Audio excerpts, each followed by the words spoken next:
Alors, on est heureux de se retrouver, voilà. Je voulais vous présenter, nous allons vous présenter le groupe Chrysalion. Alors, Chrysalion, explique-nous, Laurence, comment ce nom a été découvert. En fait, ce nom a été découvert. On avait envie de donner un nom à ce groupe qui nous correspondait, qui correspondait à ce qu'on attendait, à ce qu'on voulait vivre. Et en fait, c'est une réunion entre la chrysalide et le papillon. Et en fait, on avait envie dans ce groupe, on n'est pas tous au même point de la foi, mais on voulait grandir et avancer et devenir même de beaux papillons dans l'amour de Jésus, dans sa connaissance, dans la connaissance de l'Écriture. Voilà. Alors, on s'est rencontrés il y a bien longtemps déjà, mais le groupe se fait à peu près tous les 15 jours.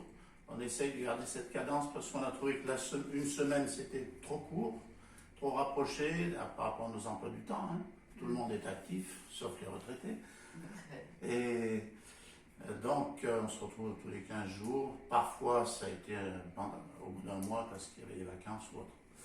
La particularité de ce groupe Chrysalion, c'est que nous aimons bien commencer, en tant que Dromois, par un bon petit casse-croûte, un bon repas. Alors ça, c'est notre petite particularité. À côté de moi, il y a Eddie, qui est cuisinier. Alors peut-être ça y influe un petit peu, c'est peut-être ça. Mais lui, il va nous dire maintenant comment il a découvert... enfin, qu'est-ce que ce groupe t'a apporté plutôt? Eh bien, moi, du coup, je suis le mari de Laurence, et donc, étant athée, totalement athée au départ, donc du coup, mon épouse étant protestante pratiquante, donc j'ai écouté, je posais des questions et tout ça, et donc l'idée nous est venue donc, de voir, pour pouvoir créer un groupe de maison, donc Chrysalion, et ainsi, ça m'a permis de comprendre des choses, ouvrir ma tête, mon cœur. En même temps, ça m'a permis de connaître une famille de cœur que j'apprécie beaucoup, beaucoup, beaucoup. Des amis et d'autres familles de cœur qui s'incrustent dans cette famille que j'ai.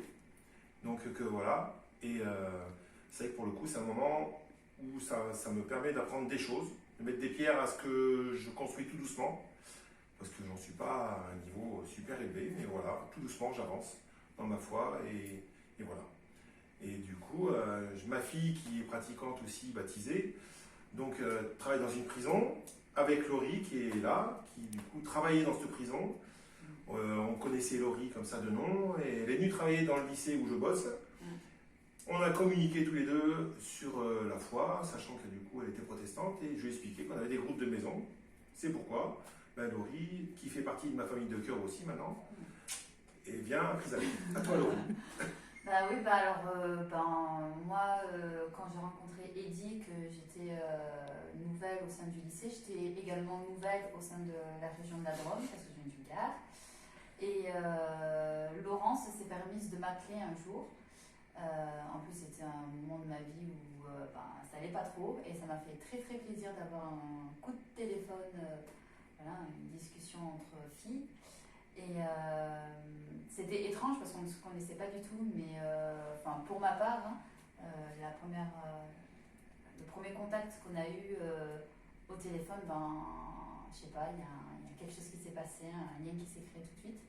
Et du coup, Eddie et Laurence m'ont convié à un repas chez eux, et ils m'ont dit on te présentera à d'autres amis chrétiens qui aiment la région, comme ça, voilà. Comme en plus j'étais à la recherche d'une nouvelle église, faire un nouveau réseau, social, rencontrer de nouveaux frères et sœurs. Et du coup, je suis allée manger, c'était un soir. Alors, il n'y avait pas encore le Covid et le couvre-feu. C'était un soir, on était chez Eddie et Laurence à Valence. Et j'ai fait la rencontre de Francis et Sylvie et de toi, Amandine, qui est en train de nous filmer, oui. Ainsi que de ta fille. Et il y avait aussi d'autres couples d'amis à eux. Et comment dire, ce qui m'a impacté le plus, c'est l'accueil, vraiment. Et cet amour qui s'est déversé automatiquement. Et je me suis sentie adoptée à ma place tout de suite, en fait. Comme si, en fait, ils m'ont accueillie comme si comme si c'était pas la première fois qu'on se voyait et comme si on se connaissait depuis toujours. Donc ça m'a vraiment marqué, ça m'a vraiment touchée. Et c'est vrai qu'on a passé un moment très convivial autour de la table. Et on a abordé un sujet de la foi. Et c'était vraiment merveilleux de tous apprendre à mieux les découvrir à travers un partage. Donc, voilà.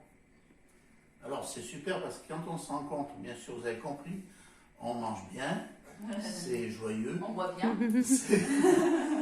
C'est joyeux, c'est simple, c'est assez familial. Alors le mot a été employé par tout le monde presque. Ouais. Parce que dans une famille, c'est comme une chrysalide et un papillon, hein, il y a des transformations.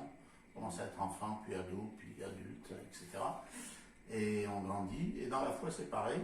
On s'est rendu compte que notre relation nous permet d'avancer ensemble, de découvrir des choses. Alors on ne fait pas que manger, donc on partage les nouvelles pendant le repas, bien sûr, pour savoir comment les enfants, la famille, ce qui se passe au niveau du boulot, tout On ça. passe des moments dans la prière. Et puis ensuite, on passe du temps dans la prière, devant la Bible aussi. On prend un verset de la Bible et puis chacun dit ce qu'il a reçu, comment il voit les choses. On prie les uns pour les autres sur des choses très précises comme le travail, comme la santé, comme les finances parfois, la voiture, etc. Et du coup, on voit des réponses rapidement. Hein. On a vu souvent des réponses assez étonnantes, comme le travail de Jennifer, votre fille, qui a été embauchée à la prison alors qu'elle se préparait à faire toute autre chose parce qu'elle ne trouvait pas. Et puis là, on l'a prise. Et on sait que c'est Alors, elle n'est pas en prison. Hein. Elle travaille pour les enfants des familles qui viennent visiter leurs prisonniers. Et on dit centre pénitentiaire, attention. Voilà, et donc on se retrouvait au début tous les mois, hein, Chris à Lyon, et puis après on a trouvé que c'était trop loin. Donc cette année 2020, on a décidé de changer, de faire tous les 15 jours, une fois à Valence chez Eddie et Laurence, une fois à Montméran chez nous, on est à 15 km, puis maintenant à Montméran il y a encore Laurie qui a déménagé il n'y a pas longtemps, Amandine qui a déménagé il y a un peu plus longtemps. Mais tous à Montméran. Montméran est le premier village de France bientôt. Voilà, non, mais on aime bien rigoler aussi. Hein. On aime bien rigoler, mais en fait, on est sérieux quand on rigole. Parce que vous savez, le rire est une chose sérieuse sur laquelle il ne faut pas plaisanter. Mais on aime vraiment se retrouver, on sent l'amour les uns pour les autres, vraiment la confiance mutuelle. C'est un groupe où vraiment on se sent bien. Et on a des temps spirituels sur des passages de la parole, on apprend des choses, on prie les uns pour les autres. Il y a une unité et une confiance mutuelle. On sait que s'il y a besoin de prière, on peut demander la prière aux uns aux autres avec confiance, sachant que ça ne sera pas publié partout, mais qu'il y a vraiment cette importance-là de confiance. Et moi, je suis vraiment bénie d'être dans ce groupe. Et on a connu Eddie et Laurence par un autre couple qui est parti à La Réunion, qui habitait la Voulte, pas loin de chez vous. Et c'est comme ça qu'on vous a connus. Et puis voilà, c'est le fil en aiguille, l'amitié, l'amour fraternel, vraiment, je trouve la communion c'est faite. Et on est vraiment heureux d'être dans ce groupe. Tous ensemble. Maintenant, je suis très heureuse aussi que ma fille Amandine en fasse partie. Là, vraiment, ça me bénit aussi. Et elle est super, même si elle ne veut pas parler. Mais elle est super, voilà. Alors, de temps en temps, ça s'élargit à nos enfants aussi. Ouais. Il y a une enfant qui a 8 ans, qui n'est pas là aujourd'hui. Il y a aussi un chien qui s'appelle Toby, qui est adorable. Ah oui. Il nous fait des grands amours à chaque fois. On a un oiseau qui parle très fort chez vous. Oui. Donc, on a vu que les animaux font partie de l'environnement biblique. Et on est content de les avoir ici, un petit cochon d'Inde. Ils sont participatifs. Ils sont très participatifs, mais ils ne connaissent pas bien la Bible quand même. Voilà, on est heureux de partager cette expérience et de dire qu'une famille, c'est le corps de Christ. On est tous différents, mais complémentaires. Et on voudrait vraiment faire connaître ce bonheur simple et durable. Tout autour de nous. Une relation durable, ça change la vie. C'était un slogan bancaire, mais je crois qu'on peut en faire aussi un slogan chrétien, en disant que voilà, les amitiés, ça nous change la vie et c'est bon. Et nous Yes. avons une caméraman exceptionnelle. Yes. Merci pour la caméra, Merci. Amandine. Bonjour à tous ceux qui verront ce film. Voilà. Bonjour. Dieu vous aime, Jésus est merveilleux. Ouais. À la prochaine.